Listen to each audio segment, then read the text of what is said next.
On the 14th of September, after only 3 days of investigations, the FBI announces it knows everything about the hijackers of the flights. We have, in the last 24 hours, taken the manifests and used those as an evidentiary base, and have talked to many of the families of the victims, and have successfully, I believe, identified many of the hijackers on each of the 4 flights that went down. Let's look at the Lockerbie case. It took 2 years to bring indictments in that case. 2 years. In this case, in only 3 days, the FBI provided the names of all the hijackers without providing any evidence that they were actually on the flights. On the 12th of September, the Attorney General of the United States, Mr. Ashcroft, declares to the whole world that the passport of one of the hijackers had been found, a few blocks away from the ruins of Ground Zero.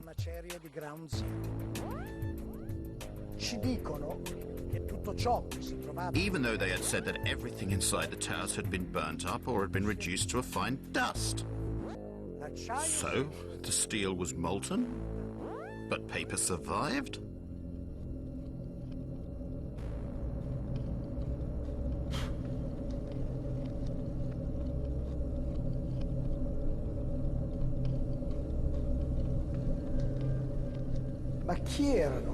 Who were these hijackers? The official story states that 15 out of the 19 came from Saudi Arabia, that they were trained in Afghanistan, and that they were Islamic fundamentalists, fanatical Muslims. Al-Qaeda is supposed to be a Salafist network, and Salafism is a very, very Puritan strain of Islam that suggests that we need to follow very closely, to the letter, the activities of the Prophet Muhammad. So, were these people Islamic fundamentalists? The evidence would suggest no. Muhammad Atta was basically not an Islamic fundamentalist. There was always drinking, always drinking. If it wasn't wine, it was beer or liquor or whatever. There was always drinking, always. And they had massive supplies of cocaine. Muhammad and all these people that he was with, they were drunk and stoned out of their freaking minds.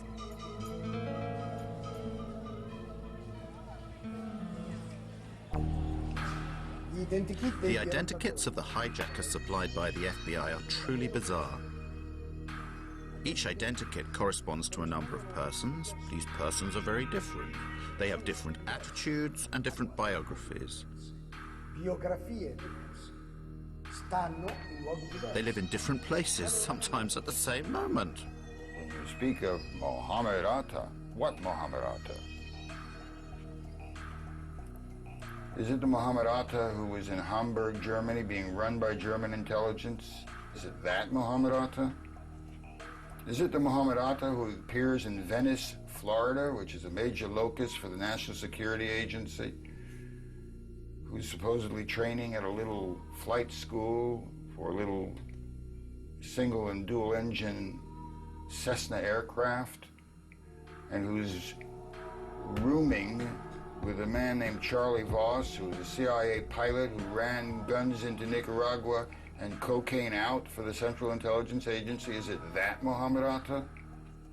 Is it the Muhammad Atta who spoke to his father on the 12th of September, as Newsweek reported, in an interview with his father in Cairo? Is it that Muhammad Atta? Is it the Muhammad Atta who appears in a bar called Shuckham's Bar in Hollywood, Florida, doing lines of cocaine and drunk on Stolichnaya vodka, and who, when asked to pay his bill, says, "I work for United States Airlines. You think I can't pay my bill?" And then he says, "Fuck God." This is not the behavior of an Islamic fanatic who is about to commit a suicide martyrdom operation. Prima che l'Atta, che risiede ad Amburgo in Germania, According to the official version, before Atta, who lived in Hamburg, Germany, moved to the United States, his American namesake was visiting an office of the Department of Agriculture, where he spoke to an employee to request a loan of $650,000. With this loan, he wanted to rent a small aeroplane and attach a large tank of chemicals to it. Upon the refusal of the woman to give him the loan, he began to threaten her, saying he would cut her throat. Then he told her he was an American Airlines pilot. He threw a bundle of banknotes onto the desk and asked for information about the security systems of the Twin Towers. He even tried to buy a poster of the Pentagon that was on the wall of the office. And then he finally went away. Well now, is this the typical behavior of a member of a secret sleeper cell? Isn't it more like the behavior of someone who is trying to be remembered?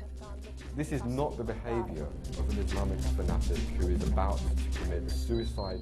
Secondo la versione ufficiale, The official version states that Al-Omari and Atta leave Florida heading for Boston.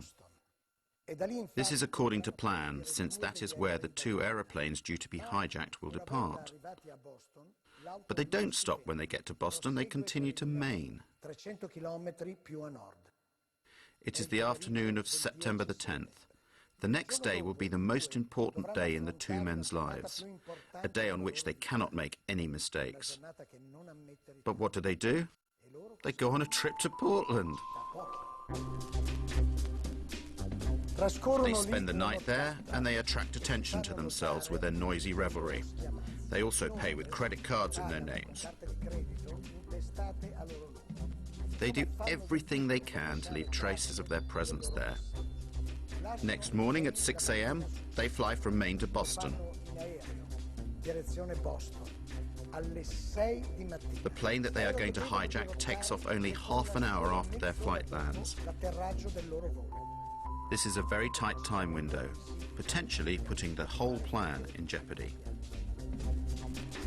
The circumstances surrounding the departure from Portland to Boston is very important, both in terms of the investigation and in shaping public opinion.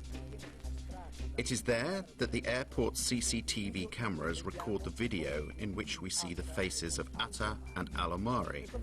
This video has been shown hundreds of times on television as evidence of the two terrorists boarding the aeroplane they are about to hijack. It's not true. That video shows them embarking at Portland. There is no evidence of the presence of these hijackers. It is simply something that the FBI tells us, without any proof. There is no proof. There is no way to prove the presence of any one of these patsies, these scapegoats on the planes. None at all. On September the 16th, one of the alleged hijackers of Flight 11, Abdel Aziz Al-Omari, went to the Jeddah consulate to protest his innocence to US officers.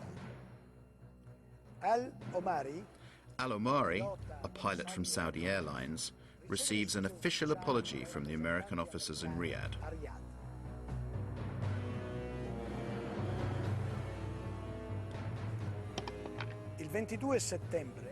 Then, on the 22nd of September, Walid al-Shahiri announces he is still alive. He too is supposed to have hijacked Flight 11. From his house in Casablanca, Morocco, the impertinent al-Shahiri declares his innocence. The following day, the 23rd of September, the Daily Telegraph publishes the protestations of innocence of Saeed al-Ghamdi and Ahmed al-Nami, both of them still alive and well, and pilots for Saudi Arabian Airlines.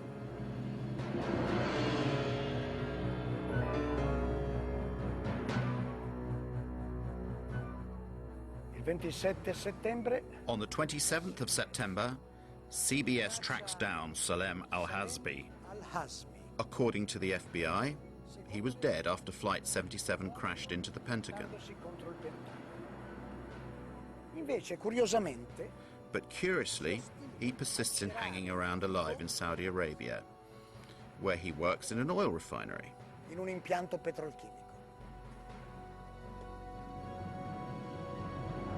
I nomi di Have the Al-Omari names of Al-Omari, Al-Shahiri, Al-Ghamdi, Al-Nami, and Al-Hazbi depennati been deleted from the list of the hijackers, with many apologies? No. No. A distanza 6 years later, these 19 people are accused as being the sole perpetrators of the terror attack. dell'attentato.